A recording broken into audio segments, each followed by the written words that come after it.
හරි පුතේ. අපි ගිය සතියේ කතා කරා ආවර්තිතාවක් වේ ආවර්තයක් ඔස්සේ ගමන් කරනකොට වෙනස් වන රටා දෙකක් ගැන. එයින් එකක් තමයි අපි ගිය සතියේ ඉවර කරේ ප්‍රථම අයනීකරණ ශක්තිය. හරි පුතේ. අද අපි කතා කරන්න යන්නේ විද්‍යුත් ඍණතාව. ඒතර ප්‍රථම අයනීකරණ ශක්තිය මතකයිද? වායුමය අවස්ථාවේ පවතින මූලද්‍රව්‍යයකින් ඉලෙක්ට්‍රෝනයක් ඉවත් කරලා වායුමය අවස්ථාවේ පවතින ඒකධන අයනයක් සෑදීමට ලබා දිය යුතු අවම ශක්තියට තමයි අපි කිව්වේ ප්‍රථම අයනීකරණ ශක්තිය කියලා. ඒතර ගිය සතියේ ඒක ගැන ගොඩාක් කියලා දුන්නා. වැඩිම වෙන්නේ උච්ච වායු වල කියලා කිව්වා. උච්ච වායු වල කියවා වැඩිම වෙන්නේ. හරිද? අද අපි කතා කරන්නේ පුතේ විද්‍යුත් ඍණතාව ගැන. බලමු.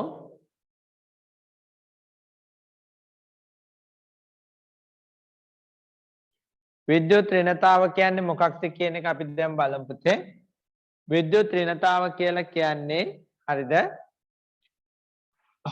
මූලද්‍රව්‍ය දෙකක් සංයෝගයක් හදනකොට මූලද්‍රව්‍ය දෙකක් සංයෝගයක් හදනකොට අපි උදාහරණයක් ගමු ජලය ජලාණුව හැදෙන්නේ පුතේ මෙහෙම ඔක්සිජන් එක්ක මේ විදිහට එයා බන්ධන හදා ගන්න. හරිද? බන්ධන හදා ගන්නකොට එයා මේ බන්ධන හදන තැනට හවුලට දෙන්නත් එක්ක ඉලෙක්ට්‍රෝන දෙකක් දානවා. අපි මේවා පස්සේ ඉගෙන ගන්නවා. දැනට අපි තේරුම් ගමු. එතකොට මේ ජලාණුව හදන්න අවශ්‍ය වෙනවා පරමාණු කීයක්ද? දෙකක්. මොනවාද පරමාණු දෙක? ඔක්සිජන් සහ හයිඩ්‍රජන්. කොහොමද හදන්නේ? මේ දෙන්නත් එක්ක සහසංයෝජ බන්ධන වලින් බැඳිලා. හරිද? මේවට කියන පුතේ සහසංයෝජ බන්ධන. එහෙම බන්ධනය හදනකොට එක්කෙනෙක් එක ඉලෙක්ට්‍රෝනය ගන්න ඉලෙක්ට්‍රෝන කීයක් දානවද? දෙකක් දානවා. පැහැදිලි? දෙකක් දානවා. එතකොට මේ තියෙන්නේ එහෙම හවුලට දාපු ඉලෙක්ට්‍රෝන දෙක. දැන් මේ විද්‍යුත් ඍණතාව කියලා කියන්නේ මේ සහසංයෝජ බන්ධනය සාධනකොට හවුලට දාන ඉලෙක්ට්‍රෝන යුගලෙන් ඒ ඉලෙක්ට්‍රෝන යුගල තමා දෙසට ඇද ගැනීමේ හැකියාව. දැන් මුලින්ම කතා කරලා දෙන්න හවුලට දානනේ මමත් ඉලෙක්ට්‍රෝනයක් දෙන්න ඔයත් ඉලෙක්ට්‍රෝනයක් දෙන්නම් කියලා. පස්සේ මොකද වෙන්නේ? මේ හවුල එක්කෙනෙක් ප්‍රබල වෙනවා. එයාට හිතනවා හවුල තමන්ගේ පැත්තට වැඩියෙන් ඇද ගන්න. එහෙම කරන්න පුළුවන් ප්‍රබලයට. එහෙම ඇද ගැනීමේ හැකියාව තමයි අපි කියන්නේ පුතේ විද්‍යුත් ඍණතාව කියලා. ඒතර ඔක්සිජන්ට පුළුවන් මේ ඉලෙක්ට්‍රෝන යුගල තමා දෙසට ඇද ගන්න. එහෙනම් හයිඩ්‍රජන්ට වඩා ඔක්සිජන්ගේ විද්‍යුත් ඍණතාව වැඩි. පැහැදිලිද? එහෙනම් මොකද්ද අපි විද්‍යුත් ඍණතාව කියලා හඳුන්වන්නේ?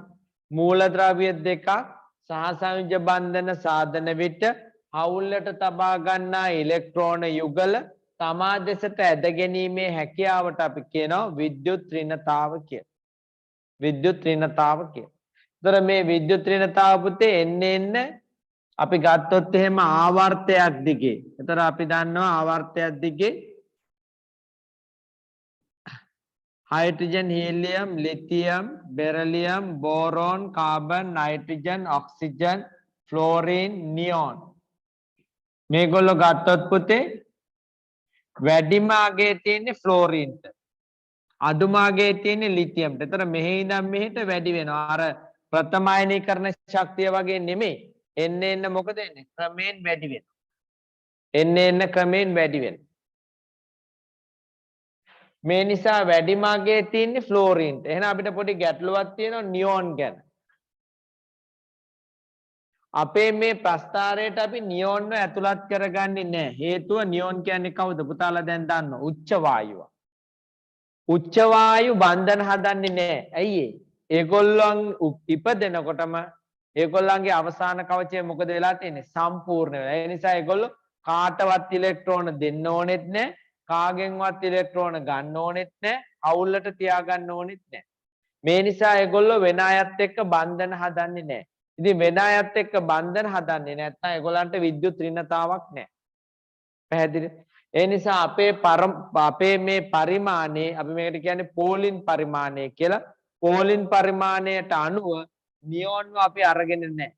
ඒ නිසා අපේ මේ ප්‍රස්ථාරය අඳිනු ලබන ප්‍රස්ථාරයේ තියෙන්නේ කාණ්ඩ 7යි. කාණ්ඩ 8න් තියෙන්නේ කාණ්ඩ 7යි.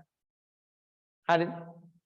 බලමු දැන් අපි මෙහෙම ඇන්දොත් එහෙම මේක පළවෙනි කාණ්ඩය, දෙවෙනි කාණ්ඩය, තුන්වෙනි කාණ්ඩය, හතරවෙනි කාණ්ඩය, පස්වෙනි කාණ්ඩය, හයවෙනි කාණ්ඩය, හත්වෙනි කාණ්ඩය, ඊට පස්සේ අටවෙනි කාණ්ඩය. මෙහෙම තියෙනවා. මෙහෙම එන්න වැඩි වේගකින් යන විද්‍යුත් ඍණතාව කියන පුතේ එන්න වැඩි වේගකින් යන මේ විදිහට තමයි ඉහළට යන්නේ. අටවෙනි කාණ්ඩය අපි නිරූපණය කරන්නේ නැහැ. එහෙනම් අර ප්‍රථමයනීකරණ ශක්තිය වගේ වෙනස් වෙන්නේ නැහැ. අනිවාර්යයෙන්ම පළවෙනි කාණ්ඩයට වඩා දෙවෙනි කාණ්ඩයේ කෙනාගේ විද්‍යුත් ඍණතාව වැඩි. තුන්වෙනි එක්කෙනාගේ ඊටත් වැඩි. ඒ නිසා උපරිම අගයේ තියෙන කාටද? හත්වෙනි කාණ්ඩෙට. ඒ කියන්නේ ෆ්ලෝරීන්ට ක්ලෝරීන්ට. අඩුම අගයේ තියෙන්නේ ලිතියම්ට, සෝඩියම්ට, පොටෑසියම්ට වගේ ඒවාට. ලිතියම්ට, සෝඩියම්ට, පොටෑසියම්ට වගේ ඒවාට. අපි බලමු.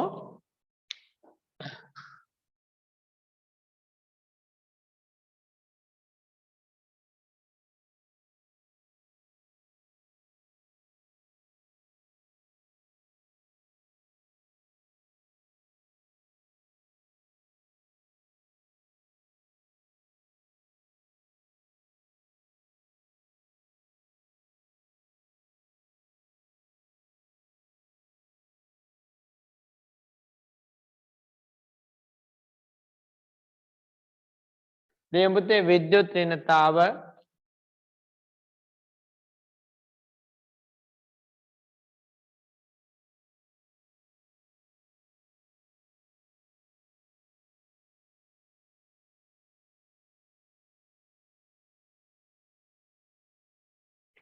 මූලද්‍රව්‍ය පරමාණුවක් තවත් මූලද්‍රව්‍ය පරමාණුවක් සමග සහසංයුජ බන්ධනයෙන් බැඳී ඇති විට එම බන්ධනයේ ඉලෙක්ට්‍රෝන තමා දෙසට ඇද ගැනීමේ හැකියාවයි.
එතකොට පුතේ පහලින් පෙන්වන්නේ අපේ මූලද්‍රව්‍ය 20 තුල විද්‍යුත් ඍණතාවය වෙනස් වෙන විදිය පුතාලට පේනවා ඇති. එන්න වැඩි වේගෙන යනවා. හැබැයි මෙතන ගැන්නොත් තියෙන්නේ මූලද්‍රව්‍ය ආවර්තයක් ඔස්සේ යනකොට අපිට හම්බෙන්නේ දෙවන සහ තුන්වෙනි ආවර්තයේ මූලද්‍රව්‍ය 7යි. අඩු එක්කෙනා තමයි නියෝන්. පුතාලා බලන්න වගුව දිහා. මේ වගුවේ නියෝන්ට අපි අගයක් දීලා නැහැ. මේ බලන්න පුතේ. එයාගේ අගේ හිස්. ඒ නිසා අපිට ඉන්නේ ලිතියම්ගෙන් පටන් ගත්තාම ෆ්ලෝරින්ගෙන් ඉවර වෙනවා. ආයි එක වැටෙන්නේ සෝඩියම්ට. පේනවනේ. ක්ලෝරින්ගෙන් ඉවර වුණාම ආයි වැටෙන්නේ පොටෑසියම්ට. ආගන්නේ නැහැ. ඒකට හේතුව මම කිව්වා උච්ච වායු බන්ධන සාධන්නේ නැති නිසා ප්‍රතික්‍රියා කරන්නේ නැති නිසා ඒගොල්ලන්ගේ විද්‍යුත් ඍණතාවය අපි නොගැනිය හැකි තරම් විදියට සලකන්නේ.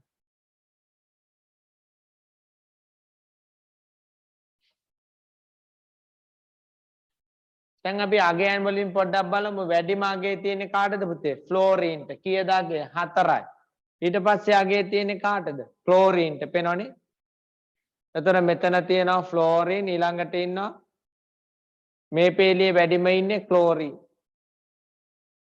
ඊළඟට පේනවා ඇත්තේ පහළට යනකොට ලිතියම්ට වඩා සෝඩියම්ගේ අඩුයි, සෝඩියම්ට වඩා පොටෑසියම්ගේ අඩුයි. ඒතර පහළට යන්න විද්‍යුත් ඍණතාවය අඩු වෙනවා. කාණ්ඩයක් ඔස්සේ පහළට යන්න විද්‍යුත් ඍණතාවය අඩු වෙනවා. ඒ වගේම වමේ සිට දකුණට යනකොට වැඩි වෙනවා. මේ නිසා වැඩිම අගය හිමි වෙන්නේ කාටද පුතේ? ෆ්ලෝරීන්ට. ෆ්ලෝරීන්ට.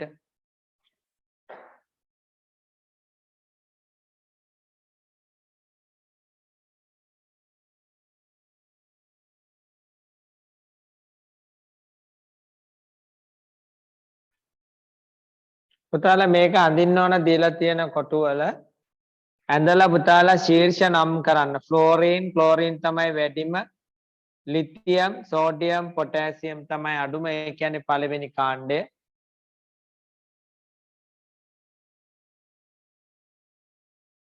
ප්‍රස්ථාරයේ වැඩිම අගය හිමිවන්නේ එතකොට 7 වෙනි කාණ්ඩයට. 7 වන කාණ්ඩයේ මූලද්‍රව්‍ය අතරින් වැඩිම විද්‍යුත් ඍණතාවය ඇත්තේ ක්ලෝරීන්ටය. අඩුම විද්‍යුත් ඍණතාව තියෙන්නේ පළවෙනි කාණ්ඩයට. ඒ අතරිනුත් පුතේ අපේ තියෙන මූලද්‍රව්‍ය 20 අතරින් අඩුම අගය තියෙන්නේ පොටෑසියම්ට.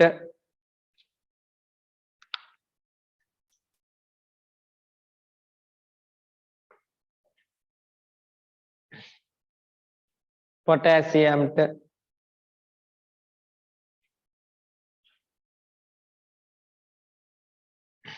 තර පළවෙනි කාණ්ඩයට අයිති වෙනවා ලිතියම්, සෝඩියම්, පොටෑසියම්. අඩුම අගය තියෙන්නේ පොටෑසියම්ට. 7 වෙනි කාණ්ඩයට අයිති වෙනවා පුතේ කවුද? Chlorine, ෆ්ලෝරීන්, chlorine. අඩුම වැඩිම අගය තියෙන්නේ ෆ්ලෝරීන්ට.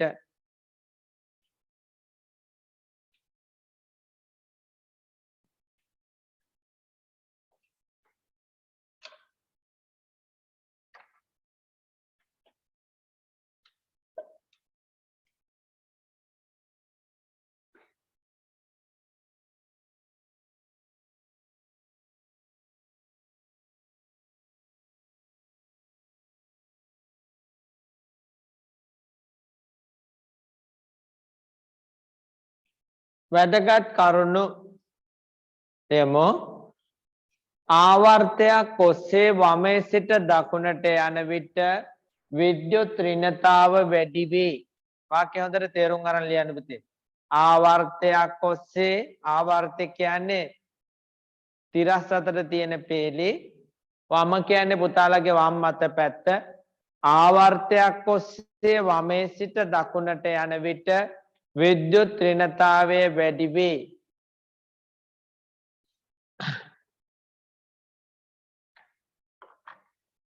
කාණ්ඩයක් ඔස්සේ පහළට යන විට විද්‍යුත් ඍණතාව අඩු වේ. ඉහත පරිමාණය සාදා ඇත්තේ පෝලින් පරිමාණයට අනුවය. මෙහි උච්ච වායු දක්වා නොමැත. ඒකට හේතුව තමයි උච්ච වායු බන්ධන සෑදීම කෙරෙහි අඩු නැඹුරුතාවක් දැක්වීමයි.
හරි අපි යමු ඊළඟ කොටසට.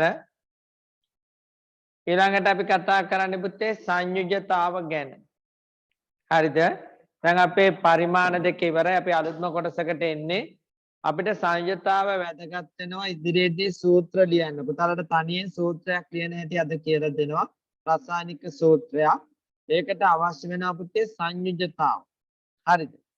ඉතින් අපේ සංයුජතාව පොතේ අර්ථ දක්වලා තියෙන්නේ හයිඩ්‍රජන් පරමාණු අරගෙන. ඒ කියන්නේ මෙය මනිනු ලබන්නේ හයිඩ්‍රජන් වලට සාපේක්ෂකවයි.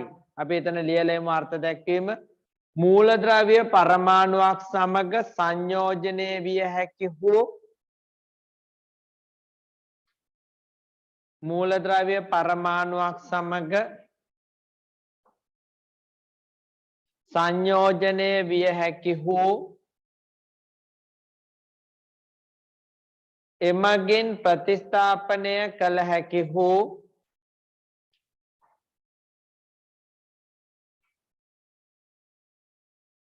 එමගින් ප්‍රතිස්ථාපනය කළ හැකි හෝ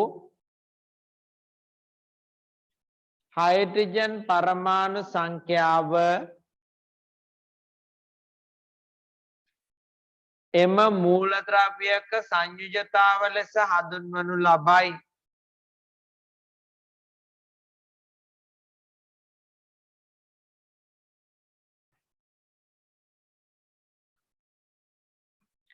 එම මූලද්‍රව්‍යක සංයුජතාවය ලෙස හඳුන්වනු ලබයි.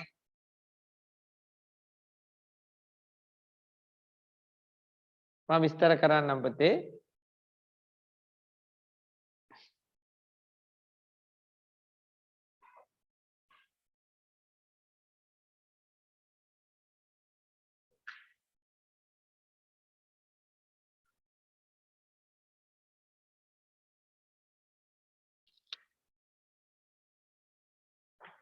මූලද්‍රව්‍ය පරමාණුවක් සමග සංයෝජනය විය හැකි හෝ එමගින් ප්‍රතිස්ථාපනය කළ හැකි හෝ හයිඩ්‍රජන් පරමාණු සංඛ්‍යාව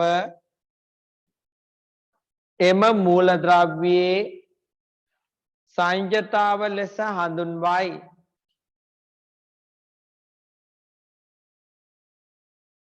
හරි පුතේ මම දැන් විස්තර කරන හොඳට අහගෙන ඉන්න.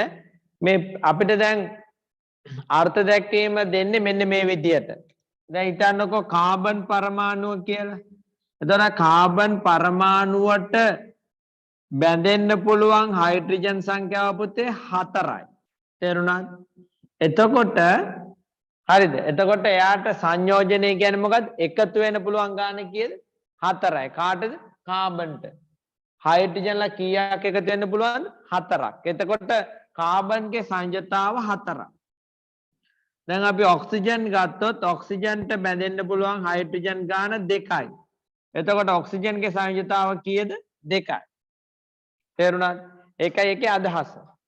එතකොට ප්‍රතිස්ථාපනය කියලා කියන්නේ අපි හිතමුකෝ දැන් CCl4 මෙතන ඉන්නවා ක්ලෝරින් කෙනෙක් ඉන්නවා කාබන් එක්ක බැඳිලා ක්ලෝරින්ලා 4 දෙනෙක්.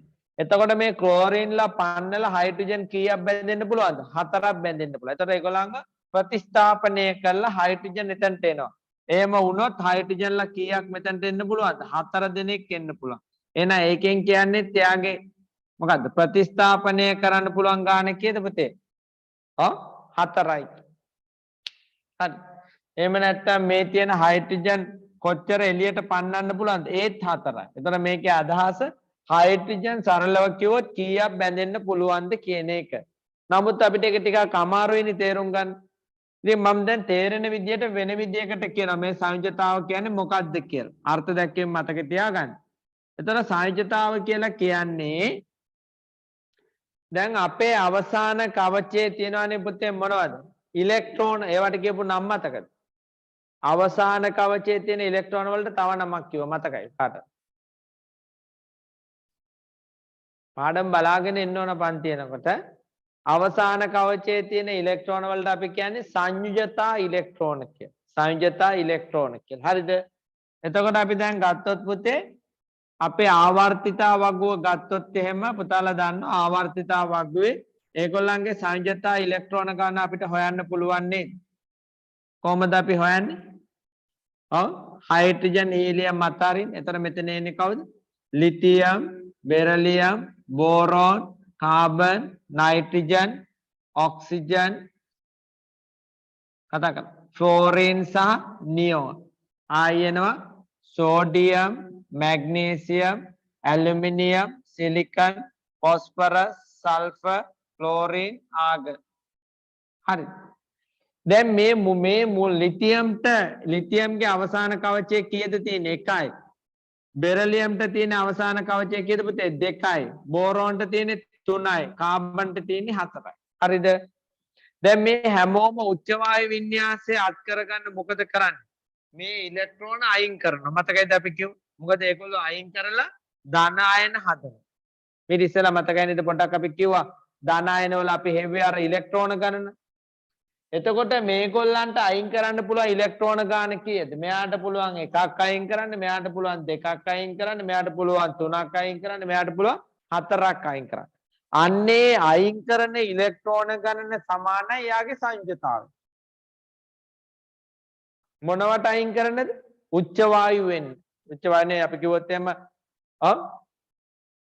අවසාන කවචය මොනා කරගන්නද? සම්පූර්ණ කරගන්න. ඉවත් කරන ඉලෙක්ට්‍රෝන ගානට සමානයි. එතකොට ලිතියම් කීයක් අයින් කරනවද? 1යි. බෙරිලියම් 2යි. බෝරෝන් 3යි. කාබන් 4යි. එතකොට මේක මොකට සමානයිද? එයාගේ කාණ්ඩාංකයට සමානයි නේද? එයා ඉන්නේ පළවෙනි කාණ්ඩේ, දෙවෙනි කාණ්ඩේ, තුන්වෙනි කාණ්ඩේ, හතරවෙනි කාණ්ඩේ. එහෙනම් මට කියන්න 1 2 3 4 කාණ්ඩවල කාණ්ඩාංකය සංයුතාවයට සමානයි. එතකොට අපිට මේ ටික ඔක්කොම මතක තියාගන්න පුළුවන්. ආයෙ පටපාඩම් කරන්න ඕනේ නැහැ. හැබැයි මේ නයිට්‍රජන්ට එනකොට පුතේ එයාගේ අවසාන කවචය 5ක් තියෙනවා. එතකොට මතක ඇති පුතාලට එයා 5ක් අයින් කරන්නද කැමති? 3ක් ගන්න කැමති. 3ක් ගන්න කැමති. ඒ නිසා එයාගේ අගය 5 නෙමෙයි. මොකද්ද? 3. ඒකට හේතුව එයා ගන්න කැමති 3යි. මේ නිසා මෙයාගේ සංයුතාවය කීයද? 3යි. මෙයාගේ සංයුතාවය 2යි. මෙයාගේ සංයුතාවය 1යි. මෙයාගේ සංයුතාවය 0යි. ඇයි? මෙයා අයින් කරන්නෙත් නැහැ, දෙන්නෙත් නැහැ. ඒ නිසා මේ කාණ්ඩයක පිරිවලින් එන්නේ 1 2 3 4ට විතරයි. පැහැදිලිද?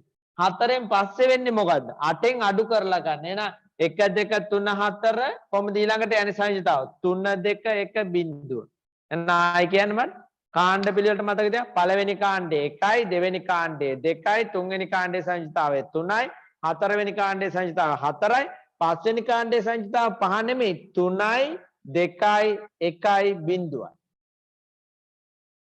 දැන් බලන්න එතකොට අපි මෙතන ඉන්නවානේ පොටෑසියම්, මෙතන ඉන්නවානේ කැල්සියම් නේද? මෙතන ඉන්නවානේ හයිඩ්‍රජන්, මෙතන ඉන්නවානේ හීලියම්. එතකොට අපි දැන් කීයක සංයුතා පාඩම් කරගත්තද? 20ක්. කොහමද පාඩම් කරගත්තේ? ආවර්තිතාවගුව ගැහුවා, ඊට පස්සේ කාණ්ඩ ලිව්වා, ඊට පස්සේ 1 2 3 4 3 2 1 බිංදුව. එහෙනම් මට කියන්න සිලිකන්ගේ සංයුතාවය 4යි. සල්ෆර් වල සංයුතාවය 2යි. ක්ලෝරින් වල සංයුතාවය 1යි. ෆ්ලෝරින්ගේ සංයුතාවය 1යි. එහෙනම් අපි සංයුතාව කියන එක සරලව ගත්තොත් මොකද්ද කියන්න පුළුවන්? ඉලෙක්ට්‍රෝන ඉවත් කරන ගන්නට හරි ඉලෙක්ට්‍රෝන ලබා ගන්නට හරි සමානයි. වෙන විදිහට කිව්වොත් සංයෝජන හැකියාව. සංයෝජනය වෙන්න තියෙන හැකියාව. තව කෙනෙකුට ඉලෙක්ට්‍රෝන එක්ක දෙනවා, එක්ක තව කෙනෙක්ගෙන් ඉලෙක්ට්‍රෝන ගන්නවා. අන්නේ අගයට අපි කියන මොකක් කියලාද පුතේ? සංයුතාව කියලා. මේ සංයුතාගේ වෙනස් වෙන්නේ නැහැ. හරියට මේ එයාට අපේ අත් දෙක වගේ තමයි. සංයෝජන හැකියාව කියන්නේ එයාට හදන්න පුළුවන් බන්ධන ගණන. මේ සංයුතාවයට සමානයි. මතක තියාගන්න. බන්ධන ගන්නට සමානයි. උදාහරණයක් කිව්වොත් දැන් පුතාලා දැක්කනේ කාබන්ට තියෙන්නේ අත් 4යි. තේරුණාද? එතකොට එයා හයිඩ්‍රජන් 4 දෙනෙක් අල්ල ගන්න. කාබන් ඩයොක්සයිඩ් හදනකොට එයා ඔක්සිජන් එක තමයි බැඳෙන්නේ. ඒතර ඔයගොල්ලන්ට හිතේ අත් දෙකයිනේ කියලා. අත් දෙකයිනේ මෙයා මොකද්ද කරන්නේ? එක්කෙනෙකුට අත් දෙකක් දීලා ඒත් කාබන්ගේ අත් කීයද? 4යි. ඒ කියන්නේ එයාගේ සංයුතාවයත් 4යි. එයාට හදන්න පුළුවන් බන්ධන ගානත් 4යි. කාබන් මෙතනත් 4යි. වෙනස මොකද්ද? මෙතන 4 දෙනෙකුට මොනා කරනවද? 4 දෙනෙකුට මෙතන අත් ටික දෙනවා. මෙතන දෙන්නෙකුට අත් දෙනකොට එක්කෙනෙකුට අත් කීයක් දෙනවද? දෙකක් දෙනවා. හැබැයි අත් ගාන වෙනස් වෙන්නේ නැහැ. පැහැදිලි? මේ අනුව අපිට සංජතාව ඉදිරියේදී හරි වැදගත්. හේතුව එමගින් අපිට කියන්න පුළුවන් එයා බන්ධන කීයක් හදනවද කියලා. හයිඩ්‍රජන්ට බලන සංජතාවය කීයද? 1යි. ඒ නිසා එයාට තියෙන්නේ අත් 1යි නේ. 1යි. ඔක්සිජන්ගේ සංජතාව කීයද? 2යි. ඒ නිසා එක ඔක්සිජන් කෙනෙකුට තියෙන අත් කීයද? 2යි. සංයෝජන හැකියාව. මූලද්‍රව්‍ය කීයකද ඉගෙන ගත්තද? 20ක. ලිතියම්ගේ සංයතාව 1යි, සෝඩියම්ගේ 1යි, පොටෑසියම්ගේ 1යි. ආයි කාටද සංයතාව තියෙන්නේ? ක්ලෝරින්ට 1යි, ක්ලෝරින්ට 1යි. ඊළඟට තව පොඩි දෙයක් තියෙනවා පුතේ. සමහර අයට සංයතා එකකට වඩා තියෙන. උදාහරණයක් වශයෙන් ගත්තොත් අපි නයිට්‍රජන්. අපි නයිට්‍රජන්ට කොහමද ඉලෙක්ට්‍රෝන වින්‍යාසය ලියන්නේ වෙන්නේ? එයා ඉන්නේ 1 2 3 4 5 6 7. එයා ඉන්නේ 7 පුතේ. ඒතර ඉලෙක්ට්‍රෝන වින්‍යාසය කොහමද ලියන්නේ වෙන්නේ? 2යි 5යි. තේරුණාද? එතකොට අපි කිව්වා මෙයා කැමති ඉලෙක්ට්‍රෝන 5ක් අයින් කරන්න නෙමෙයි. ඉලෙක්ට්‍රෝන කීයක් අයින් කරන්න? 3ක් අයින් කරන්න. ඒ නිසා එයාගේ සංයතාව මම කිව්වා කීයයි කියලාද? 3යි කියලා. හැබැයි එයාට ඕන මේ 5 අයින් කරන්න පුළුවන්. බොහොම කලාතුරකින් එහෙම කරනවා. ඒ නිසා එයාගේ උපරිම සංයතාව 5යි. හැබැයි එයා නිතරම හදන සංයතාව 3යි. එතකොට අපි මේ කතා කරන්නේ නිතරම හදන සංයතාව. ඔබෙන් බැරි වෙලාවත් ඇහුවොත් උපරිම සංයතාව කීයද කියලා මොකද කරන්නේ? එයාගේ ඉලෙක්ට්‍රෝන වින්‍යාසය ලියලා බලන්න.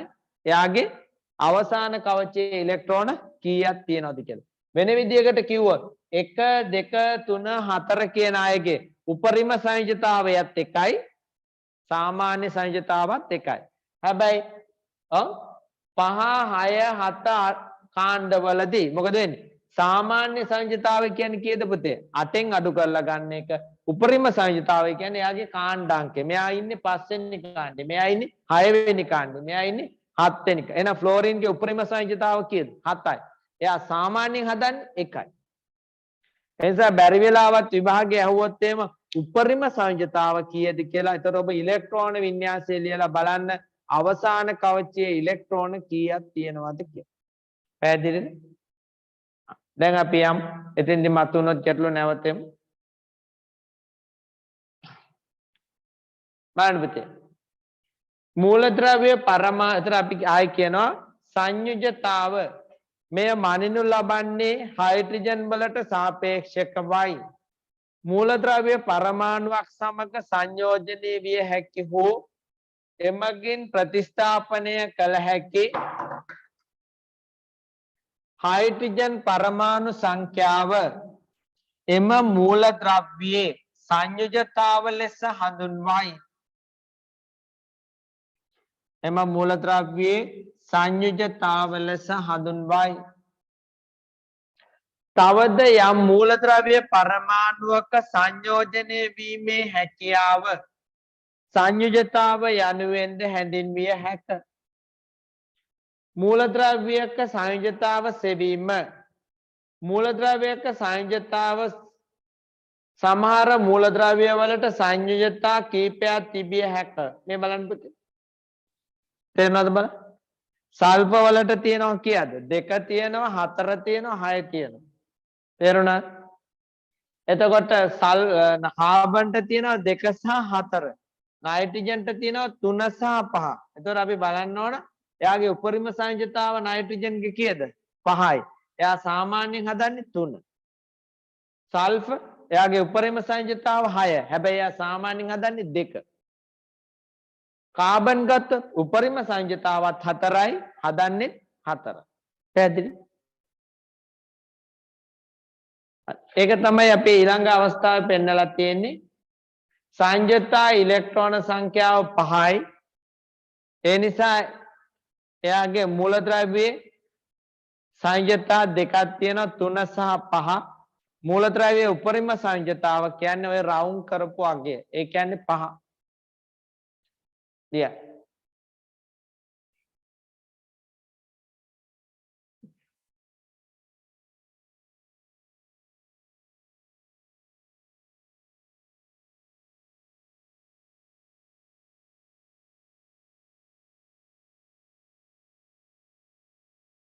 හරි පුතේ මීට වඩා මූලද්‍රව්‍ය සමහර අයට තියෙන මම මේ මෙතන ලියලා තියෙන මූලද්‍රව්‍ය 3ක් විතරයි. හොඳේ. තව අයට තියෙන්න පුළුවන්. අපි තේරුම් ගන්න ඕන සමහර මූලද්‍රව්‍ය වලට සංයුජතා එකකට වඩා වැඩියෙන් තියන්න පුළුවන් කියලා එකක් තේරෙන්න ඕන. දෙවෙනි එක තමයි මොකද්ද? අවසාන කවචයේ ඉලෙක්ට්‍රෝන තියෙන්නේ 1ද 2ද 3ද 4ද? ඒගොල්ලන්ගේ උපරිම සංයුජතාවත් ඒ වගේමයි සාමාන්‍ය සංයුජතාවත් ඒ වගේමයි. හැබැයි 5 6 7 ගේ උපරිම අගය කියන්නේ අවසාන කවචයේ ඉලෙක්ට්‍රෝන ගණන, සාමාන්‍ය සංයුජතාව කියන්නේ 8න් අඩු කරලා එන අගය. ඒ කියන්නේ ඒගොල්ලෝ ඉල්ල ගන්න අගය. දැන් උදාහරණයක්නේ නයිට්‍රජන් පෙන්නලා තියෙන්නේ. නයිට්‍රජන්ට අවසාන කවචයේ කීයක් තියෙනවද පුතේ? 5ක් තියෙන. ඒ නිසා එයාට 3ක් ඉල්ල ගන්න පුළුවන්. ඒ නිසා 3ක් හදන සංයුජතාවයේ විදියට ඕනනම් 5 අයින් කරන්නත් පුළුවන්. හැබැයි එයා ලේසි 3 ඉල්ල ගන්න එක. හරිද පුතේ? සල්ෆර් වලට 4 ආපු විදිය ඒවා පොඩ්ඩක් වෙනස් වෙනවා ක්‍රම. පුතාලට ඒවා උසස් පෙළට යනකොට ඒවා කියලා. දැනට හිතා ගන්න සල්ෆර් වලට අවස්ථා 3ක් තියෙනවා. අපිට විස්තර කරන්න පුළුවන් 6 සහ 2 හදන එක. එයා 4 හදන්නේ පුතේ හරි.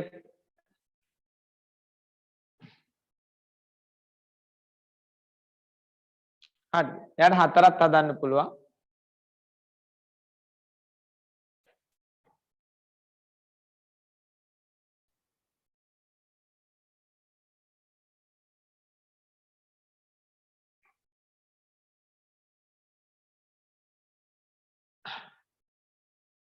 මේ තියෙන්නේ ආවර්තිතා වගුවෙන් කොහොමද අපි සංයුජතාව සොයන්නේ කියලා. ඒතර අපි ආවර්තිතා වගුව සම්පූර්ණ කරලා කාණ්ඩ සහ ආවර්ත ලකුණු කරනවා. ඒතර පුතේ 1 2 3 4 කාණ්ඩවල සංයුජතා කාණ්ඩාංකයට සමානයි. ඒ නිසා 1 1 2 2 3 3 4 4 4න් පස්වෙනි කාණ්ඩේ වුණාට 5 නෙමෙයි. 5 කියන්නේ යාගේ උපරිම සංයුජතාව. 5 නෙමෙයි කරන දේ තමයි 8න් 5 කඩු කරලා ගන්න. 3 2 1 බිංදුව. මේ නිසා ආවර්තිතා වගයෙන් සංයුජතාව හොයන ක්‍රමය තමයි 1 2 3 4 3 2 1 බිංදුව.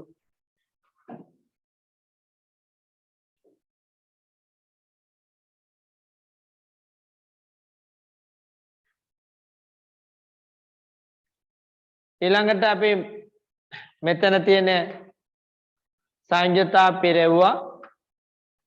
පුතාලට පේනවා පළවෙනි සංයුජතාව වෙන්නේ පළවෙනි කාණ්ඩය සහ 7 වෙනි කාණ්ඩය හයිඩ්‍රජන් ලිතියම් සෝඩියම් පොටෑසියම්. 7 වෙනි කාණ්ඩයෙන් එනවා ෆ්ලෝරින් ක්ලෝරින්. සංයුජතාව දෙක වෙන්නේ බෙරිලියම් මැග්නීසියම් කැල්සියම්. එහා පැත්තෙන් එනවා 6 වෙනි කාණ්ඩේ ඔක්සිජන් සල්ෆර්. සංයුජතාව 3 වෙන්නේ බෝරෝන් ඇලුමිනියම්. මේ පැත්තෙන් එනවා නයිට්‍රජන් ෆොස්ෆරස්. 4 වෙනි සංයුජතාවයටයි තියෙන්නේ කාබන් සහ සිලිකන්.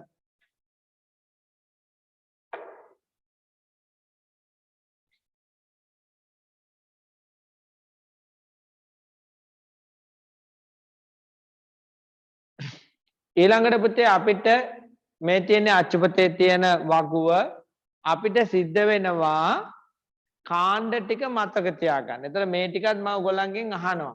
ඔබෙන් මම ඇහුවත් එහෙම ඇමෝනියම් කිව්වම ඔබ කියන්න ඕන NH4+ කියලා. තේරුණාද? ඒ වගේම සංයුජතාව එකයි කියලා කියන්න ඕන. හයිඩ්‍රෝනියම් H3O+ සංයුජතාව එකයි. නයිට්‍රේට NO3- ඍණ. එයාගේ සංයුජතාවත් එකයි. ඒතර ඔය පුතාලට රෝස පාටින් පෙන්වන්නේ ඔක්කොමලා සංයුජතාව එකයි. පැහැදිලිද? එතකොට ඔය සංයුජතා අංකය හොඳට බලන්න නෝට් එක දිහා. ඒ ධන හෝ ඍණාංගයට සමානයි. ඒක තේරෙනවද බලන්න? දැන් ඇමෝනියම් වල තියෙන්නේ ධන 1යි. ඊළඟ එක්කෙනාට තියෙන්නේ ධන 1යි, ඍණ 1යි, ඍණ 1යි, ඍණ 1යි, ඍණ 1යි, ඍණ 1යි. පේනවද? ඒ කියන්නේ යාගේ ආරෝපණයගේ සංයුතාගයට සමානයි. පේනවද? දෙවනුව ක්‍රෝමේට CrO4 දෙකයි ඍණ. එතකොට දෙකයි ඍණ කියන්නේ සංයුතාව දෙකයි. ඊළඟ කෙනාගේ දෙකයි ඍණ සංයුතාව දෙකයි. පැහැදිලිද? ෆොස්ෆේට වල තියෙන්නේ යටම කෙනා 3යි ඍණ. ඒ නිසා සංයුතාවේ 3යි. එතකොට අපිට සංයුතාව මතක තියාගන්න අවශ්‍ය නැහැ. මොකද්ද? අයනේ අගේ මතක නම්. එහෙනම් කොහමද පාඩම් කරන්නේ? ammonium NH+, hydronium H3O+, nitrate NO3-, hydrogen carbonate නැත්තම් කියනවා bicarbonate HO3-, hydroxide OH ऋण හරි minus, potassium permanganate KMnO4- නැත්තම් ऋण, hydrogen sulfate HSO4 ऋण. සංයුතාව දෙකේ වෙන ඒවා හතරක් තියෙනවා. මේ බලන්න මතක තියාගන්න ඉතින් ක්‍රෝමේට, ඩයික්‍රෝමේට, සල්ෆේට, කාබනේට. කියමු මෑත් එක ක්‍රෝමේට, ඩයික්‍රෝමේට, සල්ෆේට, කාබනේට. ටික එකට යන්නේ. ක්‍රෝමේට, ඩයික්‍රෝමේට, සල්ෆේට, කාබනේට. ක්‍රෝමේට, ඩයික්‍රෝමේට, සල්ෆේට, කාබනේට. ක්‍රෝමේට කිව්වම CrO4, ඩයික්‍රෝමේට කිව්වම Cr2O7 දෙකයි ඍණ, සල්ෆේට කිව්වම SO4 දෙකයි ඍණ, කාබනේට කිව්වම CO3 දෙකයි ඍණ, ෆොස්ෆේට කිව්වම PO4 තුනයි ඍණ. ලබන සතියේ මතක තියෙන්නට ඕන. දැන් ඔයගොල්ලන්ගේ මම නිතරම අහන දේවල් වලට කියලා ඇති ආවර්තිතාවක් වල ලියන්න පුළුවන් වෙන්න ඕන, කාණ්ඩ ලකුණු කරන්න පුළුවන් වෙන්න ඕන, ආවර්ත ලකුණු කරන්න පුළුවන් වෙන්න ඕන. අද ඉඳන් කියලා දුන්නා සහජතා ලකුණු කරන්න පුළුවන් වෙන්න. ඒ නිසා පන්තියට ආවට පස්සේ මම පුතාලට කිව්වා විනාඩි 5ක් වගේ 5 දෙනෙක් වගේ දාලා ඔක්කොමලා චෙක් කරනවා කියලා පුළුවන් ද බැරිද කියලා. කවදද කියන එක කියන්නේ අහඹු ලෙස හැමෝම බලන්න. ඒ නිසා මේ කාලය දෙන්නේ පාඩම් කරගන්න. ඊළඟට මේ වගුව මතක තියෙන්නට ඕන. හැමතැනදීම මම කියන්නේ නැහැ පාඩම් කරන්න ඕනම කියලා. මේක නැත්තම් බෑ ගන්න. මොකද මේක අපිට ආවේ නැත්තම් සූත්‍රය ගොඩ නගන්න බෑ. දැන් ඔයාලන්ට ඊට පස්සේ මම පෙන්වන පුතේ සූත්‍ර ලියන විදිය. මේ තියෙන්නේ ඔක්කොම එකට අරන්. මේක පාඩම් කරත් හරි. පේනවද? ඔය කළු පාට ඉරකින් වෙන් කරලා තියෙන්නේ කාණ්ඩ. ඒක තේරෙනවද? දැන් බලන්න hydrogen H, lithium Li, chlorine, sodium, chlorine, potassium. ඊට පස්සේ ඇමෝනියම්. එතන ආරෝපණය මන් දාලා නැහැ. හොඳේ. ammonium NH4+, hydronium H3O+, nitrate NO3-, hydrogen carbonate, hydroxide, potassium manganate, hydrogen sulfate. එතකොට මෙන්න මේ ටික තමයි ඔයගලන්ට මතක තියෙන්න ඕන. මෙතන කාණ්ඩයක් දාලා තියෙනවා මොනවද? මූලද්‍රව්‍ය ටිකක් දාලා තියෙනවා. ඔය මූලද්‍රව්‍ය විශ්ස මතකයිනේ කොහොමද? එතකොට අර කාණ්ඩ ටිකත් ඒකටම දැම්මා. පැහැදිලි? right දැනට සූත්‍ර ලියනකොට ඔන්න ඔය පිටුව බල ගන්න. හරි? ඔය පිටුව ඔයගලන්ට ඕන වෙනවා සූත්‍ර ලියනකොට දැනට ඊට පස්සේ මතකයෙන් ගන්නට සිද්ධ වෙනවා. ඊට පස්සේ අපි යන්නේ පුතේ සංයෝගයක රසායනික සූත්‍ර ලියන හැටි කියලා දෙන්න. රසායනික සූත්‍ර ලියන හැටි කියලා දෙන්න.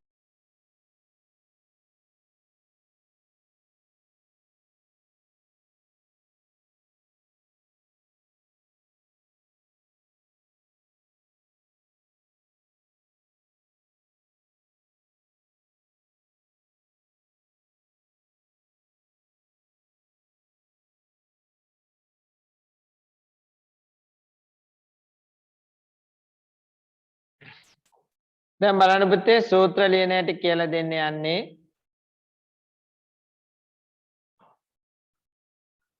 හොඳට අහගෙන ඉන්න. අපි සූත්‍ර ලියන්නේ මේ විදියට.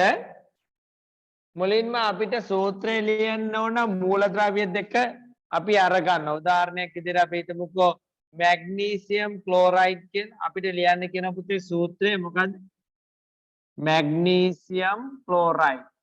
අහගෙන ඉන්න හොඳට. එතකොට සාමාන්‍යයෙන් පුතේ මේ ධනායනයට එයාගේ නමම කියනවා. හරිද? දැන් මැග්නීසියම් කියන ඔයගලන්ට හුරුයිනේ. හැබැයි ඔයගලන්ට ක්ලෝරයිඩ් කියන එක හුරු නෑ. ඔයගලන්ට හුරු ක්ලෝරීන් කියන එක. තේරුණා? එතකොට ඍණායනයට අපි ලියන්නේ නෑ එයාගේ සම්පූර්ණ නම. අපි ලියන්නේ එයාගේ මොකද්ද? ක්ලෝරීන් නම් ක්ලෝරයිඩ්. ඔක්සිජන් නම් ඔක්සයිඩ්. තේරුණා? ඒ විදිහට අපි එයාගේ ලියන්නේ සම්පූර්ණ නම නෙමෙයි අයනයේ නම. එතකොට මට දැන් ලියන්න කියන්නේ මැග්නීසියම් ක්ලෝරයිඩ් වල සූත්‍රය. එතකොට මම මුලින්ම ඔන්න මැග්නීසියම් ලියනවා Mg කියලා. එතකොට මේක හරියට ලියා ගන්න බෑ නම් එතනින්ම සූත්‍රය වරදිනවා. ඒක තේරෙනවද? ඒකයි මං කිව්වේ මූලද්‍රව්‍ය 20 මතකයේ තියෙන්න ඕන මොනවාද සූත්‍රයේ එයාගේ සංකේතය හරියට මතක තියෙන්නට ඕන. දෙවෙනුව ලියන්න ඕන ක්ලෝරින් Cl. හරිද? එහෙනම් මොකද්ද පළවෙනි ක්‍රමය? මගේ පියවර මොකද්ද? අදාළ සංයෝගයේ මූලද්‍රව්‍ය වල නිවැරදි රසායනික සංකේතය පුතාලා ලියා ගන්නට ඕන. 1. 2. එයාගේ සංයතාව පහලින් ලියනවා. මැග්නීසියම්ගේ කීයද ඇහුවොත් මට නම් මතකයි 2යි. ඔබ බලන්න ඕන අර වගුවේ. එයා ඉන්නේ දෙවෙනි කාණ්ඩේ. ක්ලෝරින් ඉන්නේ 7 වෙනි කාණ්ඩේ. හැබැයි 7ට අයිති වෙන්නේ 1යි. දැන් කරන්නේ මෙයාව මේ දෙපැත්තට මාරු කරනවා. මෙයා යනවා මේ පැත්තට, මෙයා යනවා මේ පැත්තට. එතකොට මාරු කරලා ලියවම මෙයාගේ සූත්‍රය මොකද්ද පුතේ? Magnesium chloride MgCl2. කනද සූත්‍රය ලියපෙන්නේ? MgCl2. අපි තව එකක් ලියමු. Magnesium oxide. magnesium oxide.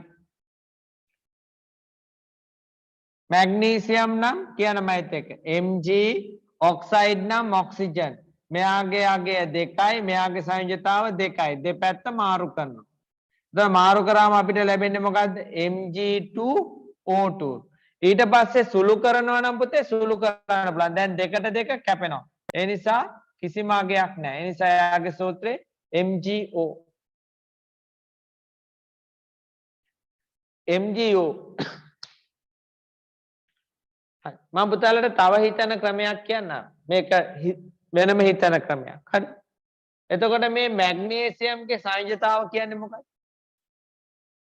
මැග්නීසියම්ගේ සංයුතාව කියන්නේ එයාගේ අත් දෙක වගේ කියලා මතකද මං කිව්වා. ක්ලෝරින්ගේ සංයුතාව කිව්වේ මොකක්ද? එයාගේ අත් දෙක වගේ. එතකොට මැග්නීසියම්ට අත් කීයක් තියෙනවද? සංයුතාවයට අනුව කීයක් තියෙනවද? දෙකක් තියෙනවා. ක්ලෝරින්ට අත් කීයක් තියෙනවද? එකයි තියෙන්නේ. ඔන්න බලන්න දැන් වෙන දේ. ඔන්න අපි හිතමු මැග්නීසියම් කියන කෙනත් එක්ක Mg එයාටත් කීයක් තියෙනවද? දෙකක් තියෙනවා. හරිද? ක්ලෝරින් කියන කෙනා ඇවිල්ලා එයත් එක්ක සම්බන්ධ වෙන්න හදන්නේ. පැහැදිලිද? ක්ලෝරින් කියන කෙනා ඇවිල්ලා එයත් එක්ක සම්බන්ධ වෙන්න හදන්නේ. එයාට අත් කීයද තියෙන්නේ? එකයි. එතකොට දැන් ක්ලෝරින් කියනවා මම කැමති ඔයත් එක්ක සම්බන්ධ වෙන්න. කාටද කියන්නේ? මැග්නීසියම්. මැග්නීසියම් මොකක්ද අහන්නේ? ඔයාට අත් කීයක් තියෙනවා? ක්ලෝරින් දෙන උත්තරේ මොකක්ද? එකයි. මැග්නීසියම් කියනවා එහෙම බෑ. ඇයි බැරි? මම ඔයාට එක අතක් දුන්නොත් මගේ අනිත් අත නිදහස්. එතකොට බැඳෙනවා කියන්නේ අත් දෙකෙන්ම බැඳෙන්න ඕන. එහෙනම් මැග්නීසියම් මොකද කියන්නේ?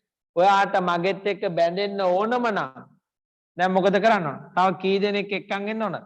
තව එක්කෙනෙක්ව එක්කන් එන්න ඕන මේ පැත්තට අල්ලගන්න.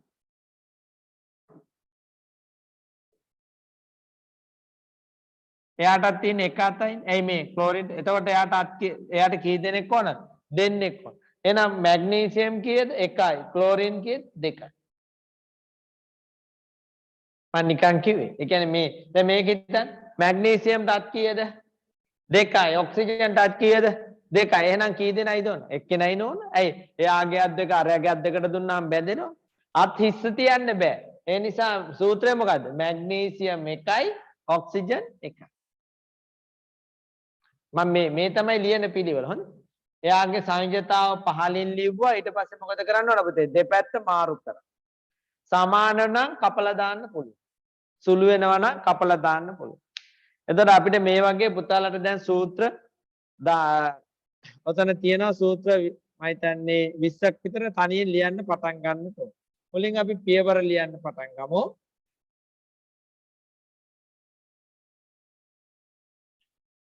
ලියමු. පළමුව මූලද්‍රව්‍යයේ නිවැරදි සංකේතය ලියනු ලබයි. පළමුව මූලද්‍රව්‍යයේ නිවැරදි සංකේතය ලියනු ලබයි.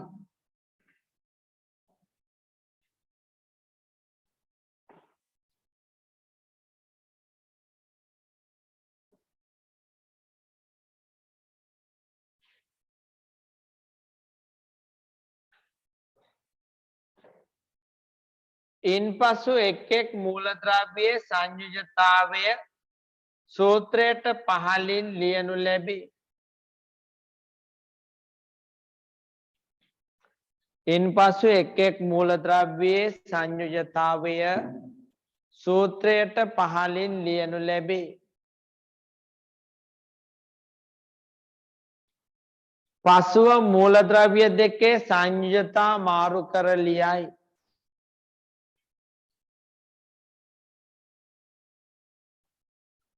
පූර්ණ සංඛ්‍යාවකින් සුළු වේ නම් පමණක් අපි සුළු කරලා ලියනවා. පූර්ණ සංඛ්‍යාවලින් සුළු වෙනවා නම් පමණක් සුළු කරලා ලියනකොට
මම ආයෙ පොඩ්ඩක් කියනවා. ආයෙ මුලින්ද එකපාරක් කියන්න යනවා. රසායනික සූත්‍ර ලියනකොට මුලින්ම මොකද්ද ලියන්නේ? එයාගේ පුතේ නියම රසායනික සංකේතය ලියන්නට ඕන. ඒක වරද්දගත්තොත් එතනින්ම වරදිනවා. දෙවෙනුව එයාගේ සූත්‍රයට පහළින් අපි ලියනවා එයාගේ සංයුජතා ලියලා ඉවරලා ඒ දෙක මාරු කරනවා. ඒක හරිද? තුන්වෙනුව මාරු කරාටත් පස්සේ අපි ලියපු සංයුජතා අපිට මොනවාද? සමාන සංඛ්‍යාවකින් සුළු කරන්න පුළුවන් නම් අපිට පුළුවන් ඒවා කපලා දාන්න. උදාහරණයක් විදිහට කිව්වොත් මේ කාබන් ඩයොක්සයිඩ් කියන එක එන්නේ C2යි C4යි O2යි. මාරු නාම කොහමද එන්නේ පුතේ? C2O4. හැබැයි අපිට පේනවානේ මේක දෙකෙන් කැපිලා යනවා කියලා. පූර්ණ සංඛ්‍යාවකින් කැපෙනවා නම් විතරක් සුළු කරලා දානවා. එතකොට අපිට එනවා CO2 කිය. හැබැයි මම මේ 4ට 2 කැපුවේ අපි දාපු සංයුජතා නිසා. සංයුජතා විතරයි කපන්න පුළුවන්. මතක තියාගන්න. ඊළඟට කාණ්ඩයක් සමග සූත්‍ර ලියනකොට කරන්නේ කාණ්ඩය ලියලා වරහන් ඇතුලේ වරහනට පිටින් යාගේ සංයුජතාව දාන. උදාහරණයක් විදිහට කැල්සියම් නයිට්‍රේට්. කැල්සියම්ගේ සංයුජතාව කීයද?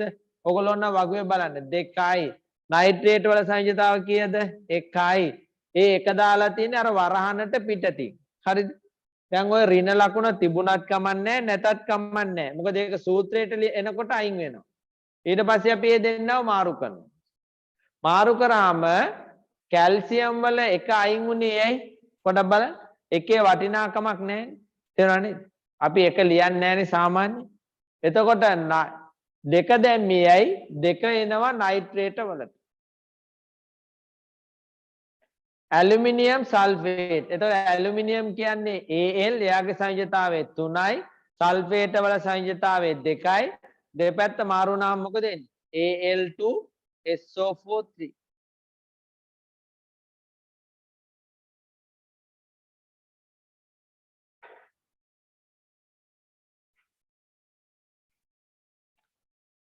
හරි පුතේ.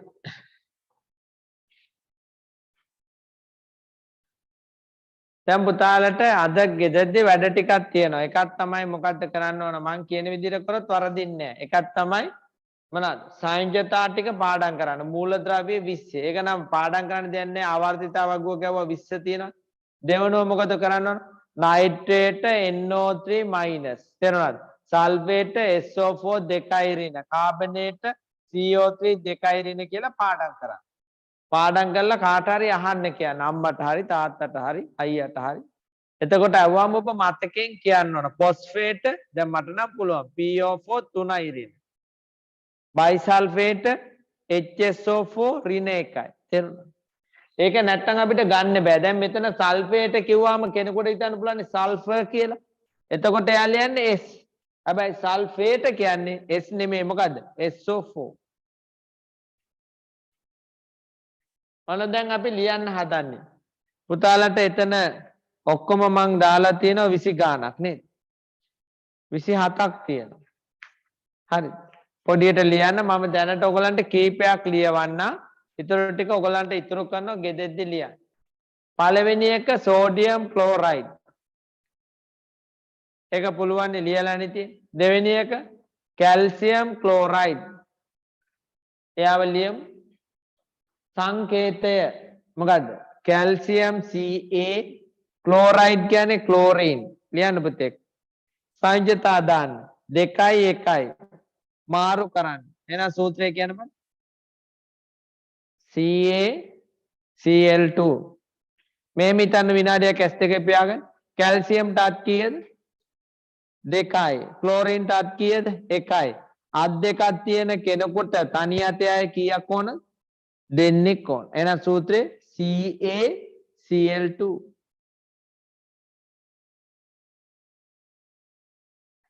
ඊළඟට සෝඩියම් ඔක්සයිඩ්.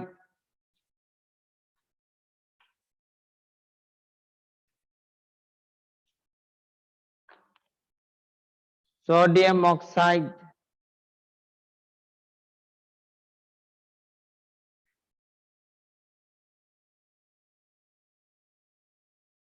උත්සාහ කරන්න මම පොඩි වෙලාවක් දෙන්නේ පුළුවන් අයට ලියන්න sodium Na oxide කියන්නේ පුතේ oxygen oxide කියන්නේ oxygen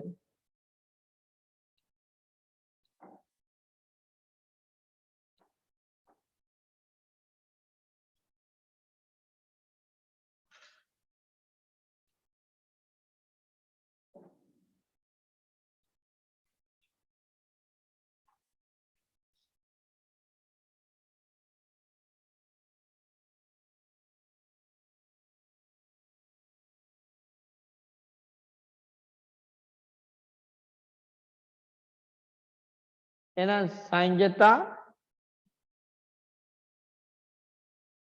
සංයුතා පුතේ 1යි 2යි මාරු කරා කියන්නේ Na2O මේ මිතන් සෝඩියම් ටත් 1යි ඔක්සිජන් ටත් 2යි එහෙනම් ඔක්සිජන් ගේ එල්ලෙන්න නම් සෝඩියම්ලා කී දෙනෙක් ඕනද දෙන්නෙක් ඕන Na2O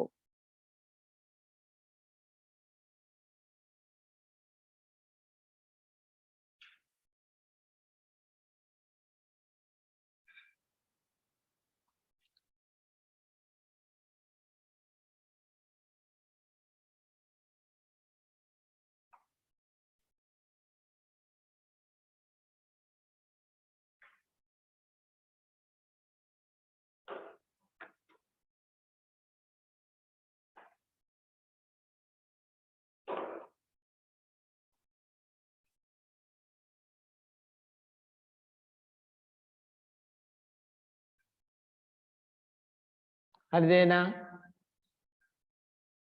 right ඊළඟ එකට යනවා පළවෙනි අවස්ථාව මොකක්ද? potassium chloride ලියන්න තනිය. potassium මොකද්ද සංකේතය? K chloride Cl සංයුජතා එකට එකයි මාරු කරන්න ඒත් එකට එකයි එන සූත්‍රේ KCl මං කැපුවේ නැවඳි එකම sodium chloride sodium Na chlorine Cl මාරු කරන්න එකට එකයි මාරු කරන්න sodium chloride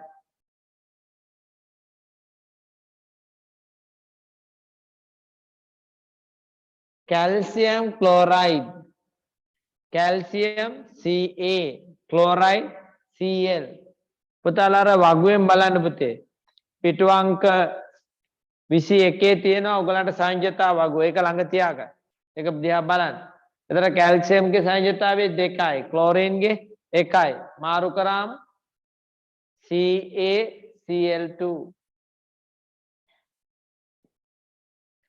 magnesium chloride magnesium ටත් 2යි සංයුජතාව 2යි ක්ලෝරින් ට අත් 1යි ඒ නිසා ක්ලෝරින් ලා දෙන්නෙක් ඕන එහෙනම් MgCl2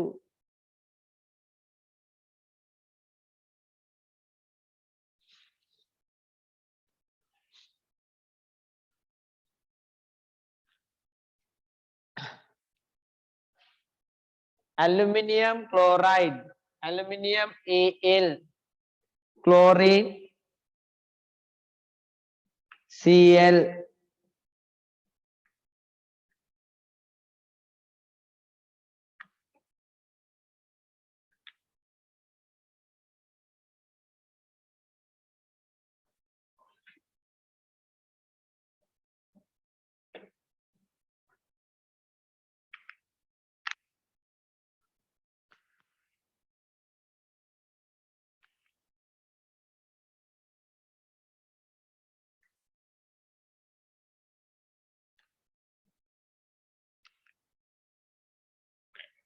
aluminium chloride එතන පුතේ aluminium 3යි chlorine 1යි මාරු කරාම AlCl3 පුතාලා zinc ගැන දන්නේ චුට්ටක් ලියාගන්න zinc 2යි හොඳ මාරු කරාම zinc chloride potassium oxide potassium 1යි oxygen 2යි මාරු කරාම K2O sodium oxide sodium 1යි oxygen 2යි Na2O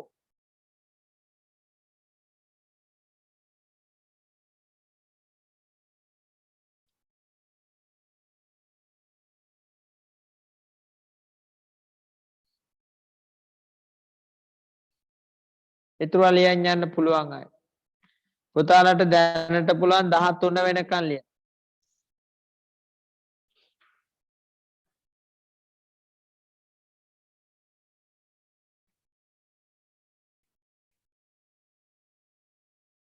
calcium oxide හිතෙනොත් හිතන්න පුතේ ලියන්න ඉස්සෙල්ලා calcium ටත් 2යි oxygen ටත් 2යි එහෙනම් උත්තරේ එකට එකයි එහෙනම් CaO magnesium oxide පොඩ්ඩක් හිතන්න magnesium ටත් 2යි oxygen ටත් 2යි එහෙනම් එකට එකයි magnesium MgO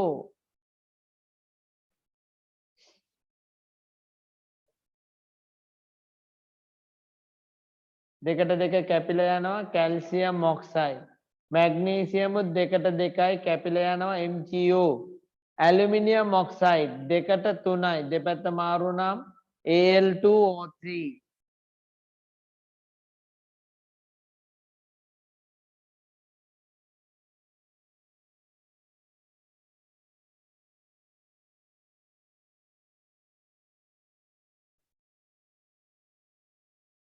zinc oxide දෙකට දෙක කැපිලා යනවා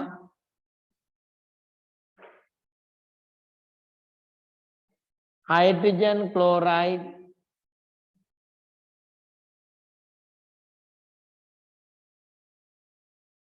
potassium sulfate දැන් බලන්න පුතේ මේක ලියන හැටි සල්ෆේට් ලියලා තින්නේ මොකද වෙන්නේ? වරහනට පිටින්. පේනවද? මුලින් බලන්න කලබල වෙන්නේ නැද්ද?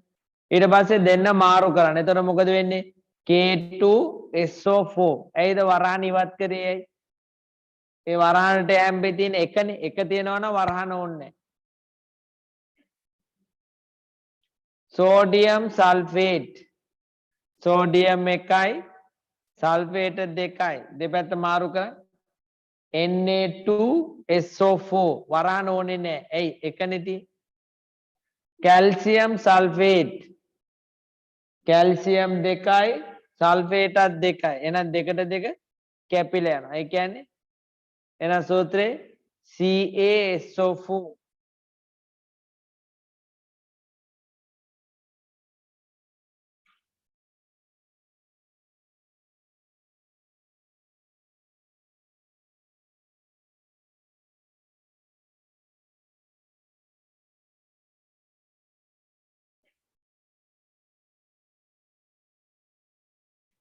පුතාලට දැන් තේරෙනව නේද සංජ්‍යතාව මතක තියෙන්න ඕන කියලා කාණ්ඩවල නැත්තම් ගන්න බෑ සංජ්‍යතාව විතරක් නෙමෙයි සූත්‍රෙත් මතක තියෙන්නට ඕන ඒක මතක නැත්තම් අමාරුයි කියලා හිතෙනවා ඒක මතක් වුණාම පහසු වෙනවා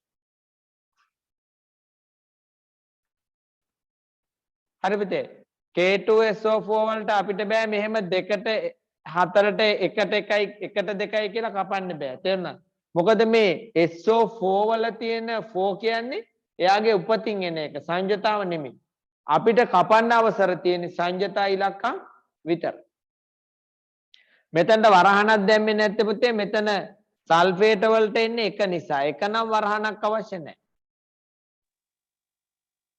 සර් එතකොට මෙතන සල්ෆේට වලට 2 කියලා ගත්තේ කොහොමද? මෙතන 2 කියලා ගත්තේද? ඔව් සර්. ඒක තියෙන එක මගේ එක මතක තියෙන්න ඕන කියලා. ඒක තියෙනවා පුතාලගේ වගුවේ 20 වෙනි පිටුවේ දීලා ඇති. බලන්න 20 වෙනි පිටුවේ සල්ෆේට වල සංයුතතාව සල්ෆේට SO4 2යි කියලා තියෙනවා.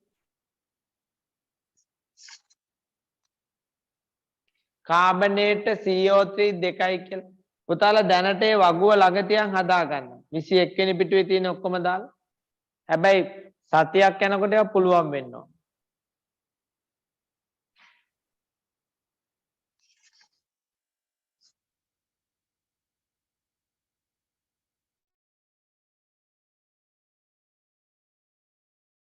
දැන් ඊළඟට බලන්න මැග්නීසියම් සල්ෆේට් කොහමද හිතෙන්න ඕන Mg2යි සල්ෆේට 2යි දෙකට දෙක කැපෙනවා වරහනත් අයින් වෙනවා MgSO4 දැන් ඇයි මේ 4 කියන එක වෙනස් වෙන්නේ ඒක යාගේ උප්පන්න සාතිකයේ තියෙන නම පොටෑසියම් කාබනේට් පොටෑසියම්ට 1යි කාබනේට 2යි එතකොට එක අතන්ට යන නිසා කාබනේට වලට සංයුතාවක් නැහැ. ඒ නිසා ඕන වරහන් ඉවත් කරන්න පුළුවන්.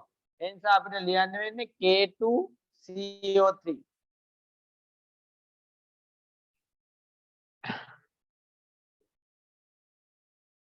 Aluminium sulphate. ඔන්න ඕකෙදි පෙනේ ඔයගලන්ට වරහනේ වටිනාකම. ඇලුමිනියම් 3යි සල්ෆේට 2යි. හරිද? දැන් මොකද වෙන්නේ මාරු වුණාම? ඇලුමිනියම්ට 2 එනවා සල්ෆේට වලට 3 එනවා බැරි වෙලාවත් ඔර වරහන නැති වුණොත් මොකද වෙන්නේ 43ක් වෙනවා මම රතු පාටින් දාලා තියන්නේ අපි දාපු සංජ්‍යතාව අර රෝස පාටින් වගේ තියන්නේ නියම සූත්‍රය සිංක් සල්ෆේට් 2යි 2යි කැපිලා යනවා ZnSO4 හයිඩ්‍රජන් සල්ෆේට් හයිඩ්‍රජන් 1යි සල්ෆේට 2යි එකට දෙක මාරු වෙනවා H2SO4 හයිඩ්‍රජන් කාබනේට් H2CO3 කාබනික් අම්ලය කියලාත් අපි කියනවා දෙන්නව මාරු කරන්න එතකොට වෙන්නේ H2CO3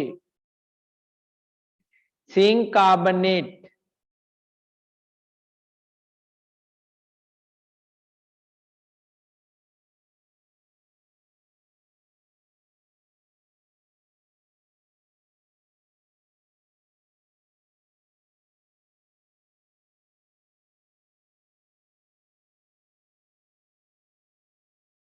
ZnCO3 සෝඩියම් කාබනේට් එකට 2යි මාරු වෙනවා එතකොට වෙන්නේ Na2 CO3 ආයි කල්පනා කරන්න පුතේ සූත්‍ර ලිවීම වැදගත් තාම අද හුරු නැති නිසා නැවත නැවත ලියනකොට හරියනවා එහෙනම් ඔබට කරන්න පුළුවන් තව දෙයක් තමයි මේ ටික ලියලා ඉවරනාට පස්සේ මේ විදිහටම කොලයක කොටු ටික ගහලා නැවත සූත්‍ර ටික ලියලා මොකද කරන්නේ නැවත ලියලා බලන්න හරිද කියලා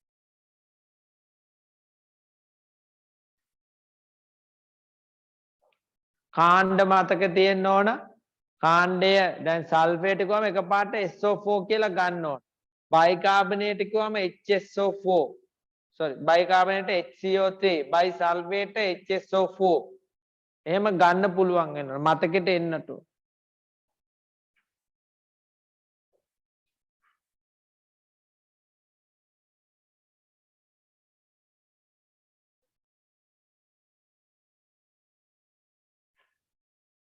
හරිද මම ඔයගලන්ට කිව්වේ මේ කාණ්ඩයක තියෙන ආරෝපණය කාබනේට 2 ඍණ කියලා කිව්වට ඒගොල්ලෝ තනියෙන් ඉන්නකොට තමයි මේ ඍණ ධන ආරෝපණ තියෙන්නේ පුතේ. ඒගොල්ලෝ තව කෙනෙක් එක්ක බැඳුනට පස්සේ එයාගේ ආරෝපණේ නැති වෙනවා. ඒ නිසා අපි ලියන සූත්‍රයට ඍණ ධන දාන්නේ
හරි පුතේ.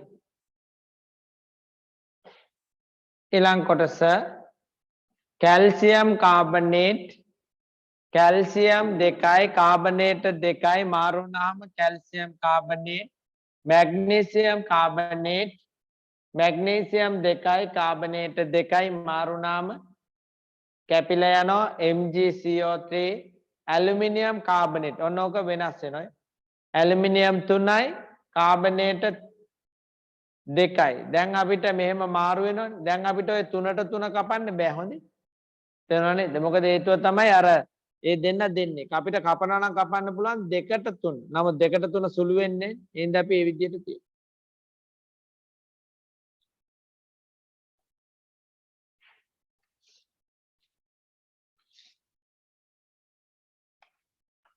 මම ඊළඟ දවසේ නැවත කියලා දෙනවා පුතාලට වටිනා කොටසක් එින්ද නැවත නැවත මම පුතාලට ඉගෙන ගන්න දරන්න වැඩ කොටසක් කිව්වා දෙමාපියොත් ආගෙන ඉන්නවා නම් එකක් ඒගොල්ලන්ට කාණ්ඩ ටික මතක තියෙන්න ඕන 21 වෙනි පිටුවේ තියෙන ඒ සූත්‍රයයි එයාගේ තියෙන සංයතාවයයි මතක තියෙන්නට ඕන එහෙම නැත්නම් සූත්‍රයක් ලියන්න බෑ දෙවනුව මෙතන මම 27ක් සූත්‍ර ලියවුවා දැන් පුතාලට පුළුවන් හිස් කොලයක් අරගෙන ওই විදිහටම කොටු ගහලා ඒ නම ලියාගෙන නැවත ලියලා බලන්න මොනවද හරියන්නේ මොනවද වරදින්නේ කියලා. වරදිනේව නැවත නැවත ලියන්න.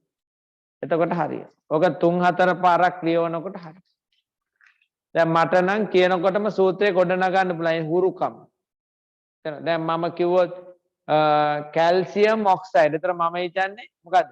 කැල්සියම් 2යි ඔක්සිජන් 2යි කියලා හිතින් හිතන එන කැපිලා යනවනේ. ඒතර මම හිතින්ම ගන්නවා CaO කියලා.